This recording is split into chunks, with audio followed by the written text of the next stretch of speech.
safari guide as we start to make our way through the Harambe Wildlife Reserve. It does get pretty bumpy out here, so for everyone's safety, we ask that you remain seated at all times with both hands, arms, feet, and legs inside the truck, because unfortunately, if anything does fall out, we're not going to be able to immediately stop and retrieve it. Now we did get that all clear from the warden to head on into the reserve, so we're actually going to start our journey here in the Little Aturi Forest. This area here, it's home to most of the woodland dwellers of the reserve, so the animals, they've got great natural camouflage techniques that'll help them blend in with their surroundings. So we might have to keep our eyes peeled as we move through here, but it does look like not too shy moving around there on the right-hand side. There is an okapi. It's got its backside to us, but we'll sneak on up here so we can get a little better view. Before we get too far though, if you take a look to your left-hand side, there are some greater kudu. They're hiding up towards the top of the hill line. Mostly a light tan animal hiding very, very well. And those greater kudu are some of the tallest antelopes of the reserve. Now that okapi there on the right looks like it's also hiding itself, but it's almost moving parallel with us. And as you probably saw, they've got those stripes on their front and hind legs, which might lead you to believe they're related to the zebra. But okapis, they're actually the closest living relative of the giraffe. We're able to tell that because male okapis, they have ossicones on top of their heads, which are those same little pointy things that giraffes have on top of their heads. So with that skull similarity, that's how we determine that they are in fact related.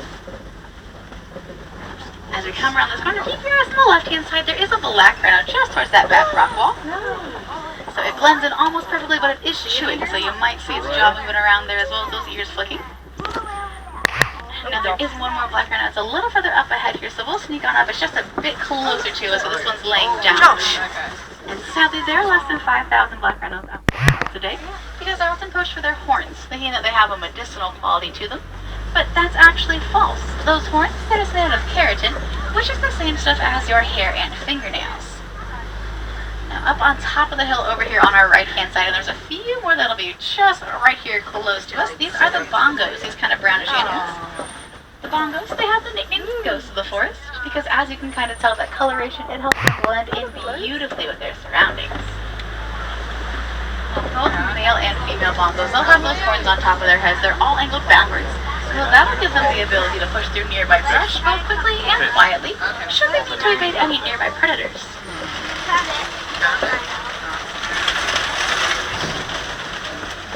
Looks like we're actually reaching the edge of the woods here, guys, but that's alright. We'll keep on moving, and it looks like we're going to make our way on into the Sahi River Valley. The river valley, it's a really good hangout for some water dwellers, so as we get up and over this hill, let's see what all we can find hiding, both in and out of the water.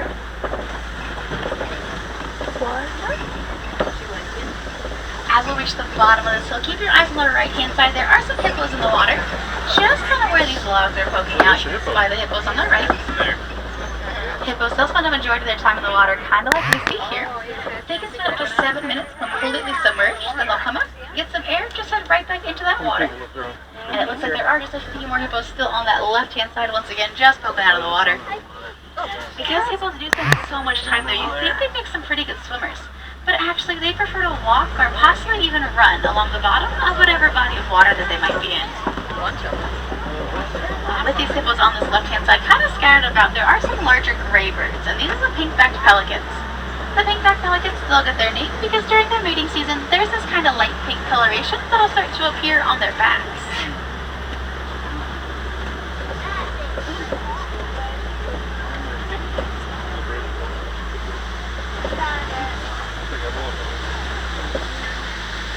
Further out on our left-hand side, both in and out of the water, there do appear to be some Nile crocodiles.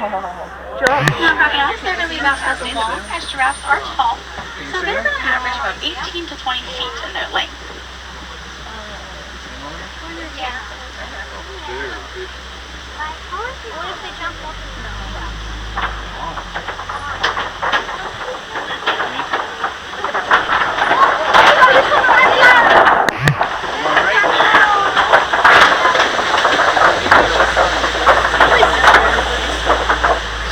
With those great lengths, those crocodiles, they've got some really strong jaws.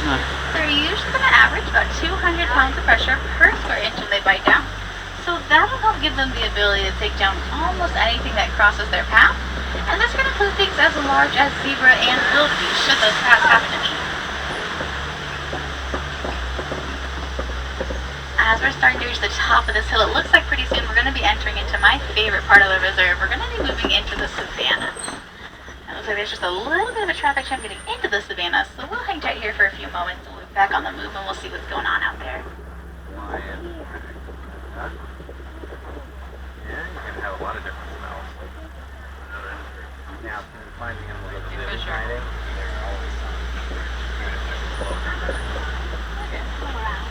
To welcome us into the savannah, over here on our right-hand side, there is going to be this rather large tree that looks kind of like it's upside down, but it's actually completely right side up. This is just a baobab tree.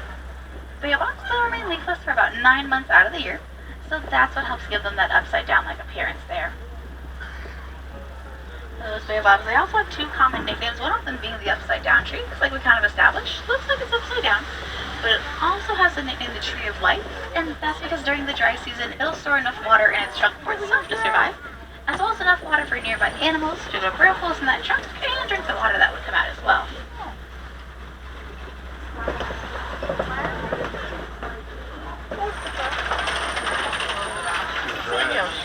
As we slowly make our way into the savannah here, it is one of some of the more popular animals of Africa, like all those animals featured in The Lion King.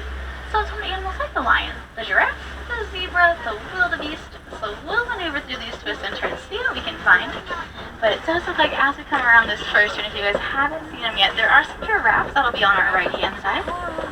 As we get closer to these giraffes, make sure you take a good look at their pattern. You'll be able to tell it's a little more jagged, less defined than most patterns. So that's how we'll know that these are all the subspecies of the Maasai giraffe that are kind of scattered all across the savannah here on our right-hand side right now. Now there do appear to be some of the younger giraffes just up ahead here as well as a little further back.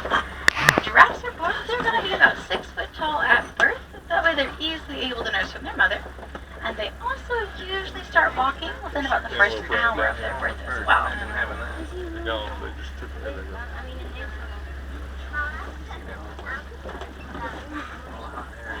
Looks like they're kind of moving parallel with us, so we'll keep moving here, see where they end up, and if we can get just a bit closer to them as well.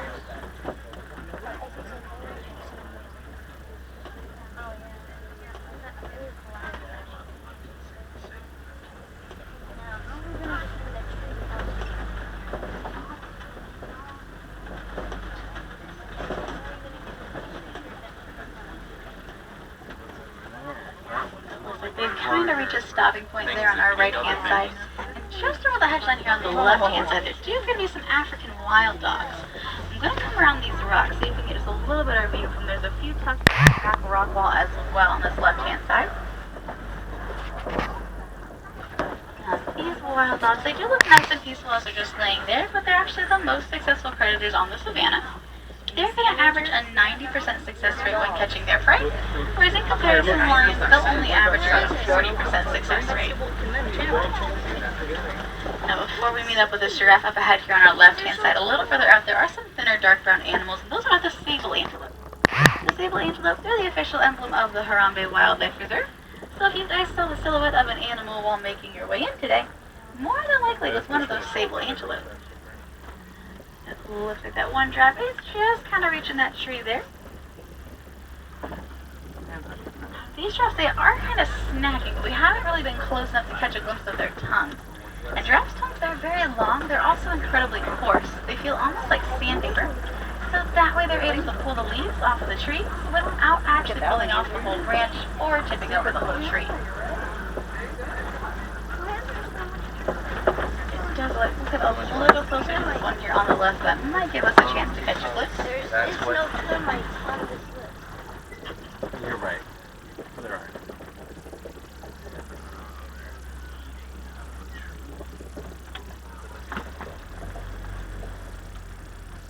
One of my favorite things the wardens actually taught me about giraffes is that giraffes, they're only going to sleep about 30 minutes a day, and that's not even going to be all at one time. They'll take short little micro naps throughout the day, and the last one, it usually ranges just about 5 minutes long or so.